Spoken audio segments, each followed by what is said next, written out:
My name is Bill Wong, and I got my master's and my clinical doctorate. Sorry, train. Okay, so let me start over. So, my name is Bill Wong. I'm an occupational therapist, licensed in California. I got my master's and my clinical doctorate from USC. So, I got my master's in 2011 and my OTD in 2013. I was selected as a TEDx Grand Force speaker in 2015. Currently, I'm practicing at the skilled nursing facility setting. My occupational therapy specialties are in autism and in social media. Currently, I have about 11,000 to 12,000 followers on LinkedIn, Twitter, and Facebook combined. I have about 63,000 followers on my Pinterest account. Currently, I'm involved in ATA's Community of Leaders, which is a subcommittee of the Volunteer Leadership Development Committee. As well as at state level, I'm also involved in the Roseberry Flow Committee and the Professional Development Committee. My Twitter handle is at the Wong. My Instagram and my Pinterest handles is BillW1628. So, why should you use social media for OT? Well, is if you want to practice in a state or abroad or explore out of state or international fieldwork. The reason why I said that is sometimes it's good to sort of know your surroundings or just make the connections to sort of make your adventures happen. I would say, well, especially if you're in fieldwork, especially if you don't know anyone in another state or another country, I think it'll be particularly helpful to start making some connections along the way. And also, let's say if you are going for like a travel therapy assignment for your first OT job, I think it would be very helpful to actually find someone in the area to sort of know where you want to stay and stuff, or what surrounds you for your travel assignments. Another reason is like, let's say you're struggling in school for your schoolwork, or let's say you have some questions that you have in fieldwork. You might want to use social media to sort of as a discussion board to actually ask questions in the OT world. And then next on the list is you want to connect with like-minded peers in the OT world. I mean, given it's like, let's say you are interested in, say, sensory integration. Perhaps it's like social media could be a good avenue to connect with other experts in social media in sensory integration, or other maybe you can learn some potential courses that you might not have heard of that are offered in your area in sensory integration, for example. Another one is, let's say you want to increase visibility of your work. For me, I would say I'll use myself as an example. For me, since I'm also an autism self-advocate, so for me it's like I know the degree of reach is very important to me. So therefore, actually, I want to use my account to sort of spread awareness of who I am out there to not only the public but also to the OT community, because I feel that it's like this population is like under addressed in the OT world, and I want to, let's say, I want to level up with fewer educators so that they know that I can be a resource to them in case their students get stuck, for example. And then an example is for your professional development.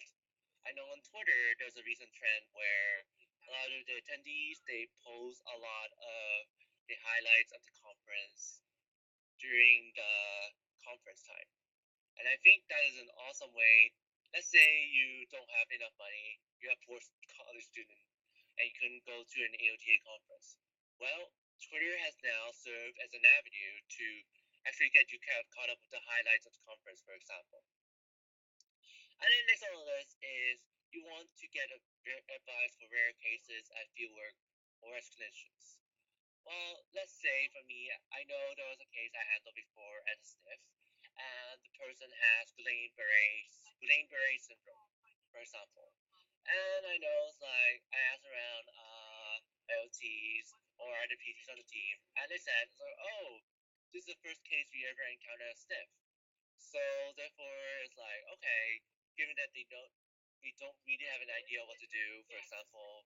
So I decided, you know what, it might be a good time for me to actually post the questions on Facebook or Twitter to sort of ask, like, hey, are there any cases out there?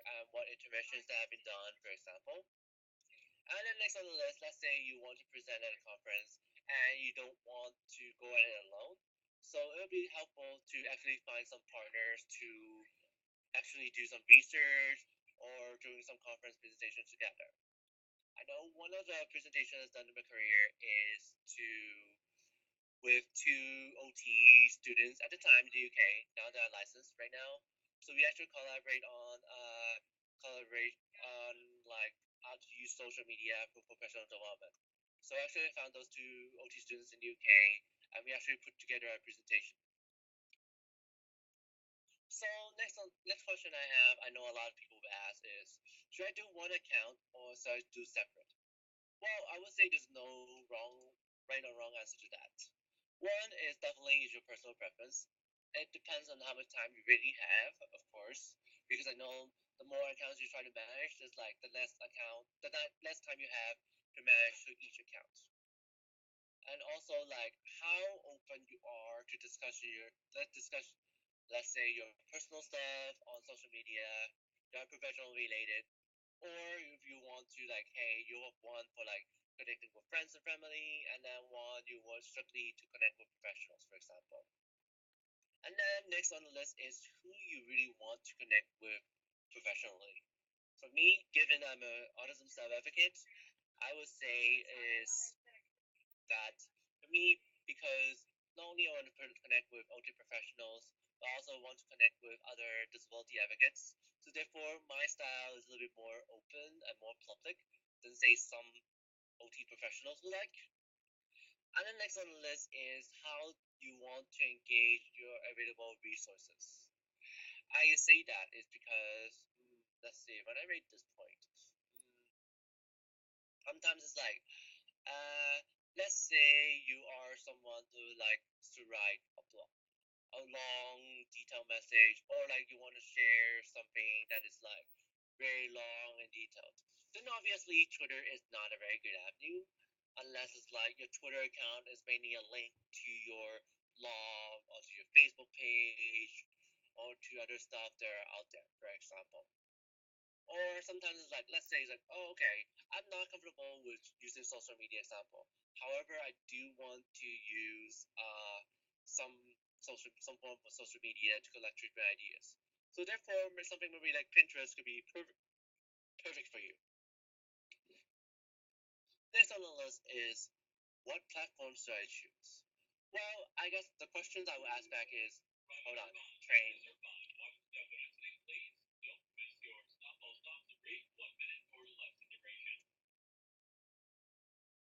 Okay, so how much time do you have per day to engage on social media? I would say it's like on certain mediums, it's like give it 30 minutes. It's like okay, you can engage in like Twitter or maybe make a post on Instagram or maybe share something on LinkedIn, for example. Versus like sometimes I know Pinterest can be very addicting. So some people could spend like an hour or two just to collect treatment ideas and stuff. Or you, someone like me, is like I try to spend an hour or so a day, try to engage in as many mediums as possible. So next on the list, I want to talk about is like why you want to choose platform. What platform you use? I would say is like who are your intended audience? Like where are they? This is a very important factor. I remember when I started my days in the autumn stuff market, I would say Facebook was a norm because a lot of the good discussion pages on Facebook. And at that time is because I wanted to connect with domestic OT tutors and students. So again, most of them are on Facebook. So that's how I started on Facebook in the first place. And then I started on Twitter was because I got introduced to something called OTalk. And it was actually a Twitter chat where I got to connect and discuss occupational therapy and occupational science concepts with students and practitioners in UK mostly, but occasionally there will be other uh, patient advocates from UK, as well as other practitioners from other countries such as Australia, for example.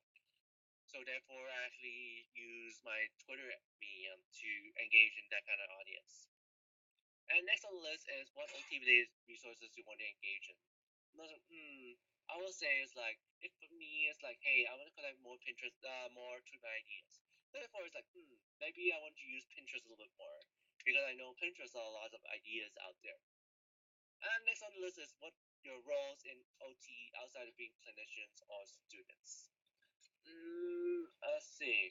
I would say for me, it's like, for me, since I would say I am more of, as I said, as a modern advocate, so therefore I want to use Twitter and Facebook primarily because I want to spread my message to as wide an audience as possible and as quickly as possible.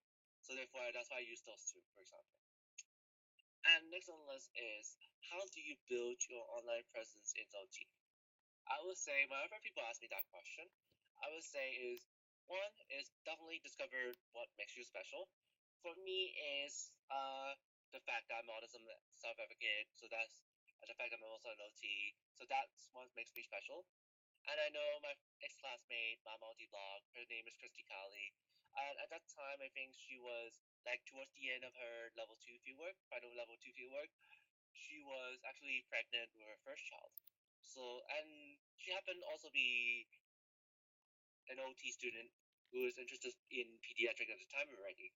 So therefore, it's like as she was developing her clinical experience, so I think it's like she definitely mixed in her experience as a mother, also in addition to her experience as a pediatric OT.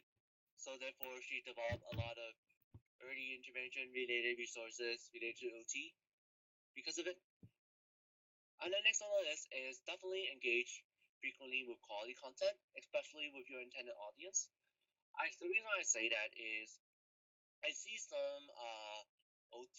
I would say use Twitter because Twitter is an obvious example. Twitter, I see a lot of OT Twitter accounts where sometimes they will engage a lot during conference time or during certain times of the year, and then they don't engage in again. Or another example would be, let's say they started an account during the student days, and then all of a sudden, like after they become OT practitioners, all of a sudden they become quiet. And it is in terms of generating online presence, that is not really useful in my opinion. Next on the list, of course, is word of mouth in your offline work as well. Hold on. Yeah, next on the list is your offline work as well, because I know for me as an OT, what I do on social media, a lot of word of mouth from other OT practitioners at conferences, or sometimes like in form of guest lectures like this. It's definitely is very helpful to sort of spread what you do to the greater OT community, for example. In terms of online networking tips, I would say number one, definitely take risks. I mean, as I said, I think a lot in OT, that's our model anyway. We gotta take risks. But I would say how much risk is it really depends on you. For me, is because I want to spread my message wide and far. So for me, is like I take a lot of risks in terms of engagement, not in terms of like, okay, I don't expect anything in return with my engagement message, for example. And then next on the list is establish online presence as a commitment. I would say compare this to like our research in the OT profession because you can't get followers from like you have no followers and the next day you get 10,000 followers. It's very hard to happen. It's like it is a process to sort of build your audience and then have your audience spread the word about you, for example. And then location. The reason why I said that is because let's say you have an account on Google Plus, for example. However, it's like the people in your intended audience, they don't really engage in it. So it's like in that case, it's like you might engage in Google Plus all you want, but if your audience don't engage in it, it's like you don't generate the online presence that you want.